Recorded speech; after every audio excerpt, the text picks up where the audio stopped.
அனைவருக்கும் வணக்கம்.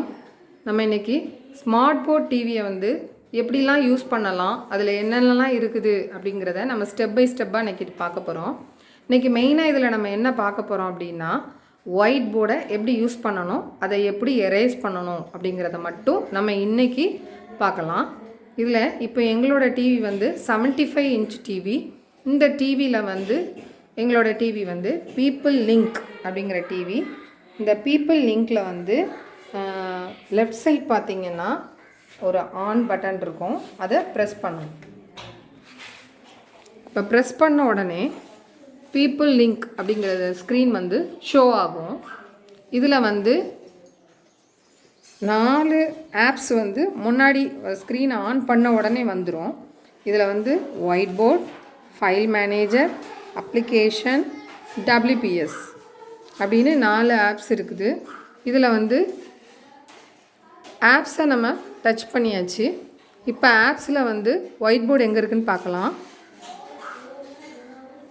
இதாக இருக்குது பாருங்கள், ஒயிட் போர்டு. இதை டச் பண்ணாக்கா டச் பண்ணாலும் ஒயிட் போர்டு ஷோ ஆகும். அதுக்கப்புறம் ஹோமுக்கு கீழே பாருங்கள், ஒரு ரவுண்டாக ஒரு லோகோ தெரியுதுங்களா, அதை டச் பண்ணணும். டச் பண்ணிவிட்டு ஒரு 4 கட்டம் கொடுத்துருக்காங்களா, அந்த லோகோவை டச் பண்ணிங்கன்னா நிறைய ஆப்ஸ் வந்துடும். அதில் ஒயிட் போர்டு எங்கே இருக்குதுன்னு பார்க்கலாம். இந்த இருக்குது பாருங்கள், ஒயிட் போர்டு. அதை டச் பண்ணாலும் உங்களுக்கு ஒயிட் போர்டு ஷோ ஆகும். இப்போ வெளியே ஹோம் பேஜை டச் பண்ணிட்டா இப்போ பீப்புள் லிங்க்குன்னு இருக்கு இல்லையா, இதில் முன்னாடி ஒரு ஒயிட் போர்டு இருக்குதா, இதில் டச் பண்ணாலும் நமக்கு ஒயிட் போர்டு ஓப்பன் ஆகிடும். இப்படி 3 விதமாக நமக்கு ஒயிட் போர்டை ஓப்பன் பண்ணுறதுக்கு அதில் இருக்குது. இதில் நீங்கள் ஏதாவது ஒரு இதை நம்ம யூஸ் பண்ணி எழுத ஆரம்பிச்சிடலாம். இப்போ இந்த ஒயிட் போர்டில் கீழே பார்த்தீங்கன்னா ஒரு பென் சிம்பிள் கொடுத்துருக்காங்க. இந்த பென் சிம்பிளில் நமக்கு ஏற்கனவே டிவியில் எழுதுறதுக்காக ஒரு பென்னை கொடுத்துருப்பாங்க. இந்த பென்னை யூஸ் பண்ணி அந்த பென் சிம்பிளை டச் பண்ணணும். இப்போ டச் பண்ண உடனே இதில் பாருங்கள், ஃபைன் லைன் அப்படிங்கிறதுல பென் 5 வெரைட்டிஸ் ஆஃப் பென் கொடுத்துருப்பாங்க. இந்த 5 வெரைட்டிஸ் ஆஃப் பெனில் ஃபஸ்ட்டு பென் நம்ம வச்சு எழுதி பார்க்கலாம். இப்போ எழுது, பிளாக்கில் எழுது.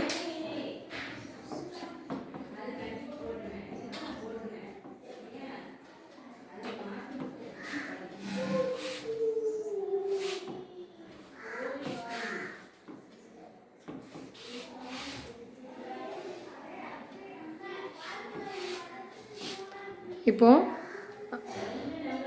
எழுதியாச்சு. இப்போ எழுதுனதுக்கப்புறம் நம்ம பார்த்தோம்னா நம்மளோட ஹேண்ட் ரைட்டிங் நல்லா இல்லாமல் இருக்கலாம். சில பிள்ளைங்க பார்த்து எழுதும்போது அது புரியாமல் கூட இருக்கலாம். இப்போ இந்த லெட்டரை நம்ம இங்கிலீஷில் லெட்டர்ஸில் மாற்றணும் அப்படின்னா திரும்ப அந்த பென் சிம்பிளை டச் பண்ணோம்னா 4வதாக டி அப்படின்னு போட்டு ஒரு பென் இருக்கும். இதை பாருங்கள், டீன்னு போட்டிருக்கோம். இந்த பென்னை டச் பண்ணிவிட்டு வெளியே வந்துடும். வெளியே இப்போது நம்ம எழுதுகிறோம்.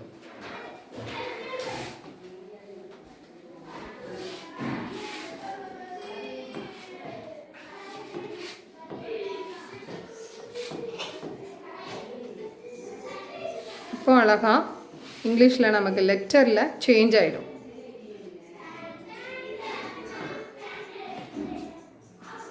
மேலே தூக்கி எழுதுனதுனால அது கொஞ்சம் மேலே ஸ்ட்ரெயிட்டாக எழுதுனோம்னா நம்மளோட நேம் அழகாக லெட்டர்ஸில் ஷோ ஆகிடும். இப்போ நம்ம இதை எப்படி அழிக்கலாம் அப்படின்னு பார்க்க போகிறோம். அதுக்கு பென் சிம்பிளுக்கு அடுத்து பாருங்கள், எரேஸ் சிம்பிள் இருக்கும், அதை டச் பண்ணிக்கலாம். இதில் ஃபஸ்ட்டு எரேஸை டச் பண்ணணும். டச் பண்ண உடனே நம்ம ஒரே ஒரு லெட்டர் மட்டும்தான் இப்போ அழிக்க போகிறோம் அப்படின்னா 1 மட்டும் நம்ம அழிச்சிக்கலாம். அடுத்தது நெக்ஸ்ட்டு எரேஸ் பட்டனை டச் பண்ணி 2வதாக ஒரு எரேஸ் படம் கொடுத்துருக்காங்க பார்த்தீங்களா, அதை நம்ம தொட்டோம்னா மையை மட்டும் பர்டிகுலராக இல்லை நம்ம நேமை மட்டும் பர்டிகுலராக அழிக்கணும்னா அதை மட்டும் எரேஸ் ஆகும். நெக்ஸ்ட்டு 3வது எரேஸை டச் பண்ணோம்னா கீழே பாருங்கள் கிளியர் அப்படிங்கிறது ஷோ ஆகும். அதை டச் பண்ணி இழுத்து விட்றோம். இழுத்து விட்டோம்னா அவ்வளோவுமே அழிஞ்சிரும். இப்போ நம்ம இன்றைக்கி எப்படி ஒயிட் போர்டை ஆன் பண்ணலாம், எப்படி ஒயிட் போர்டை ஆன் பண்ணுறது, அதை எப்படி எரேஸ் பண்ணுறது அப்படிங்கிறத நம்ம இன்றைக்கி ஸ்டெப் பை ஸ்டெப்பாக பார்த்தோம். தேங்க்யூன்னு எழுது. ஸ்டெப் பை ஸ்டெப்பாக பார்த்தோம். தேங்க்யூ. நம்ம நெக்ஸ்ட் வீடியோவில் அடுத்ததை பார்க்கலாம்.